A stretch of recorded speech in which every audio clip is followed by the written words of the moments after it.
see landlords looking to fill those vacancies, they have an apartment come up. A lot of the times we get applicants that are Section 8 or have a housing choice voucher. Now, the housing choice voucher basically is a HUD guarantee by your local HRA, which is your Housing Redevelopment Authority, and they are guaranteeing payment for that tenant on behalf of that tenant in whatever proration amount their portion is. So, very cool. Essentially, part of your lease, you're signing with the federal government. Now, this is neat. I would like to tell you that means that your income is guaranteed. However, as we saw in this last government shutdown, it was the longest ever in history, some of those funds got a little shaky. We got very lucky and the government reopened, but had it had stayed closed another 20, 30 days, we could have potentially lost that federal funding that guaranteed all of those notes. So, essentially, the government is going to pay you as a landlord on behalf of that tenant every month, either the full amount or the portion that they're assigned. Now, this is a great program because it helps people get into properties at an affordable price where they can live off of a fixed income.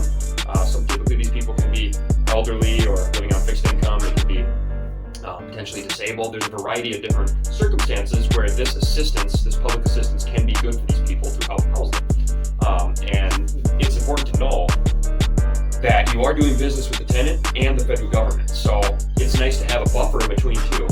In our city, we have an HRA representative, and if the tenant is not following the terms of the lease as outlined, he'll step in and say, hey, you're at risk of losing your voucher. You need to do these things. You need to clean the stove. You need to clean this garage. You need to maintain the property better, or you're at risk of losing this voucher. Not just for your property, but in general, they will get kicked off the program. So it's nice to have that degree of accountability where eviction and lease break is not your only solution. Some of the downsides, typically the HRA does not vet these people at all. Usually it's more of a conversation they have. They sit down and they meet and they look at the financial aspects of it. So it is still very important when you're going and getting housing choice vouchers for your apartment.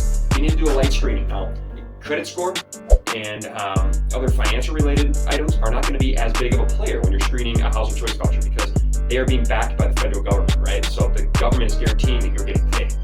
But we do look at background stuff. We want to know, hey, is this person a good person? Do they have a track record? Being clean? We don't want any kind of trouble being brought around our properties that could disturb other residents, right? So we look at that, and we also look at evictions. Personally, for us, for what we manage, any evictions is a deal breaker. We will not rent to anybody that has even one eviction on their record. Unfortunately, that is a no-go for us. We do work with people on criminal. Section 8, housing choice voucher may be a good option for you. You can DM me today if you want to learn more about that.